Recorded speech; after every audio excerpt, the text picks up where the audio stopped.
ಧರ್ಮಸ್ಥಳದಲ್ಲಿ ಹೆಣ ಹೂತು ಹಾಕಿರೋ ಆರೋಪ ಪ್ರಕರಣದ ತನಿಖೆ ಈಗ ತೀವ್ರಗೊಂಡಿದೆ. ಯೂಟ್ಯೂಬರ್ಗಳ ಜಾಡು ಹಿಡಿದು ಹೊರಟಿರುವಂತಹ ಎಸ್ಐಟಿ ಮತ್ತೆ ಬೆಂಗಳೂರಿಗೆ ದೌಡಾಯಿಸಿದೆ.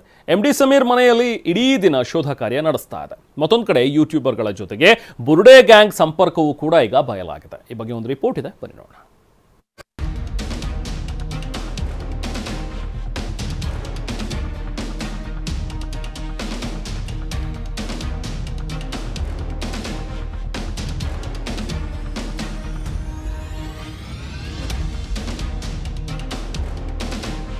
ಬುರುಡೆ ಗ್ಯಾಂಗ್ ವಿರುದ್ಧ ತೀವ್ರಗೊಂಡ ಎಸ್ಐಟಿ ತನಿಖೆ. ಯೂಟ್ಯೂಬರ್ ಸಮೀರ್ ಮನೆಗೆ ಪೊಲೀಸರ ಲಗ್ಗೆ. ಧರ್ಮಸ್ಥಳದಲ್ಲಿ ನೂರಾರು ಹೆಣ ಹೂತು ಹಾಕಿದ್ದೇನೆ ಎಂಬ ಆರೋಪ ಪ್ರಕರಣದ ತನಿಖೆ ಮತ್ತಷ್ಟು ಚುರುಕು ಪಡೆದಿದೆ. ಒಂದ್ ಕಡೆ ಬುರುಡೆ ಚಿನ್ನಯ್ಯನಿಗೆ ಎಸ್ಐಟಿ ಗ್ರಿಲ್ ಮೇಲೆ ಗ್ರಿಲ್ ಮಾಡ್ತಿದ್ರೆ, ಮತ್ತೊಂದೆಡೆ ಪೊಲೀಸರು ಯೂಟ್ಯೂಬರ್ಗಳ ಬೆನ್ನು ಬಿದ್ದಿದ್ದಾರೆ. ಧರ್ಮಸ್ಥಳ ಪ್ರಕರಣದ ಬಗ್ಗೆ ಎಐ ವಿಡಿಯೋ ಮಾಡಿದ್ದ ಎಂಡಿ ಸಮೀರ್ ಮನೆಗೆ ಬೆಳ್ತಂಗಡಿ ಪೊಲೀಸರು ಲಗ್ಗೆ ಇಟ್ಟಿದ್ದಾರೆ. ಬೆಂಗಳೂರು ಹೊರವಲಯದ ಹುಲ್ಲಹಳ್ಳಿ ಬಳಿ ಇರುವ ಸಮೀರ್ ಮನೆಯಲ್ಲಿ ಪೊಲೀಸರು ಶೋಧ ನಡೆಸಿದ್ರು. ಬೆಳ್ತಂಗಡಿ ಕೋರ್ಟ್ನಿಂದ ಸರ್ಚ್ ವಾರಂಟ್ ಪಡೆದಿದ್ದ ಪೊಲೀಸರು ಸಮೀರ್ ತನ್ನ ಬಾಡಿಗೆ ಮನೆಯಲ್ಲಿದ್ದಾಗಲೇ ಶಾಕ್ ಕೊಟ್ಟಿದ್ದಾರೆ. ಎಫ್ಎಸ್ಎಲ್ ಹಾಗೂ ಸೋಕೋ ಟೀಮ್ ಸಮೇತ ಬಂದ ಬೆಳ್ತಂಗಡಿ ಪೊಲೀಸರು ಶೋಧ ನಡೆಸುತ್ತಿದ್ದಾರೆ. ಬೆಳ್ತಂಗಡಿ ಪೊಲೀಸರ ಜೊತೆ ಸಮೀರ್ ಕಳ್ಳಾಟ ಆಡ್ತಿದ್ದ. ಪೊಲೀಸರು ವಿಚಾರಣೆಗೆ ಕರೆದ್ರೂ ಬರ್ತಾ ಇರಲಿಲ್ಲ. ಅಲ್ಲದೆ ಲ್ಯಾಪ್ಟಾಪ್, ಕಂಪ್ಯೂಟರ್ ತರಲು ಹೇಳಿದ್ರೂ ತಂದಿರಲಿಲ್ಲ.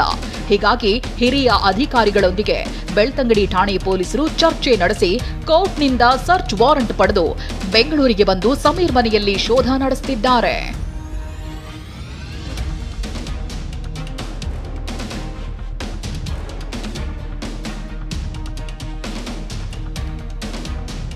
ಯೂಟ್ಯೂಬರ್ಗೆ ತಡರಾತ್ರಿ 2:30 ತನಕ ಎಸ್ಐಟಿ ತನಿಖೆ. ಧರ್ಮಸ್ಥಳ ಕೇಸ್ನಲ್ಲಿ ಮತ್ತೊಬ್ಬ ಯೂಟ್ಯೂಬರ್ಗೆ ಸಂಕಷ್ಟ ಎದುರಾಗಿದೆ. ಯುನೈಟೆಡ್ ಮೀಡಿಯಾ ಯೂಟ್ಯೂಬ್ ಚಾನೆಲ್ ಹೊಂದಿರೋ ಅಭಿಷೇಕ್ ಬುರುಡೆ ಹುಡುಕಲು ಕಾಡಿಗೆ ಹೋಗಿದ್ದ.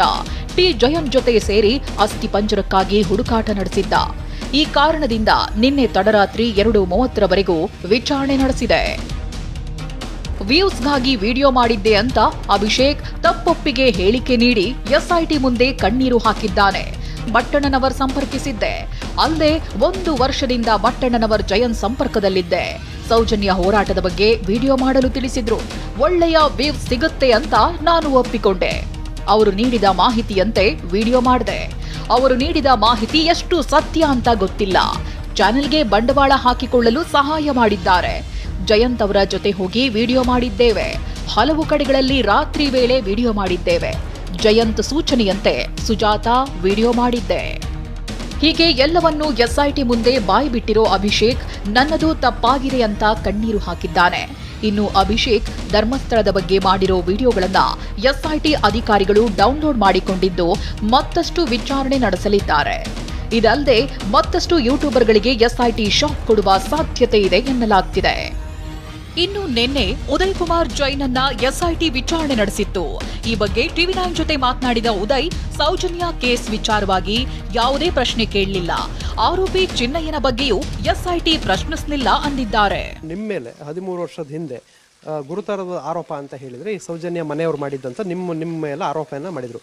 ಎಸ್ಐಟಿ ಏನಾದ್ರು ಆ ವಿಚಾರವಾಗಿ ಏನಾದ್ರು ಕೇಳಿದ್ರ ನಿನ್ನೆ? ಇಲ್ಲ, ಏನು ಕೇಳಲಿಲ್ಲ. ಸೌಜನ್ಯನ ವಿಚಾರವಾಗಿ ಯಾವುದು ಪ್ರಶ್ನೆಗಳು ಎನ್ಕ್ವೈರಿ ನಡೀಲಿಲ್ಲ. ಆಮೇಲೆ ಈಗ ಚಿನ್ನಯ್ಯ ಅಂತ ಬಂದಿದ್ದಾನೆ, ಬುರುಡೆ ಎಲ್ಲ ತೋರಿಸ್ತಾನೆ, ಅವನ ವಿಚಾರವಾಗಿ ಏನಾದರೂ ಈ ಸಂಬಂಧಪಟ್ಟಂಗೆ ಏನಾದರೂ ಕೇಳಿದ್ರ? ಇಲ್ಲ, ನನಗೆ ಅದರ ಬಗ್ಗೆ ಏನು ಕೇಳಲಿಲ್ಲ. ಮತ್ತು ಲಾಸ್ಟಿಗೆ ನೀವು ಅಲ್ಲಿ ಆಟದಲ್ಲಿ ಬಾಡಿಗೆ ಮಾಡುವಾಗ ಹೀಗೆ ಎಲ್ಲಿಯಾದರೂ ಒಂದು ಸತ್ತ ಹೆಣಗಳು ಯಾರಾದರೂ ಬಗ್ಗೆ ನಿಮಗೆ ಮಾಹಿತಿ ಉಂಟಾ ಅದೆಲ್ಲ ಕೇಳಿದರು. ಅದೆಲ್ಲ ನನಗೆ ಗೊತ್ತಿಲ್ಲ ಅಂತ ಹೇಳಿದ್ದಾರೆ. ಇನ್ನು ನಿನ್ನೆ ಚಿನ್ನಯ್ಯ ತಾನು ಮಾಡಿದ್ದ ತಪ್ಪಿಗೆ ಕೋರ್ಟ್ ಹಾಲ್ನಲ್ಲಿ ಕಣ್ಣೀರು ಹಾಕಿದ್ದಾನೆ. ಗ್ಯಾಂಗ್ ಹೇಳಿದಂತೆ ಮಾಡಿ ತಪ್ಪು ಮಾಡಿದ್ದೇನೆ ಅಂತ ಕೋರ್ಟ್ ಬಾಗಿಲ ಬಳಿ ಕೂತಿದ್ದಾಗ ಕಣ್ಣೀರು ಹಾಕಿದ್ದಾನಂತೆ.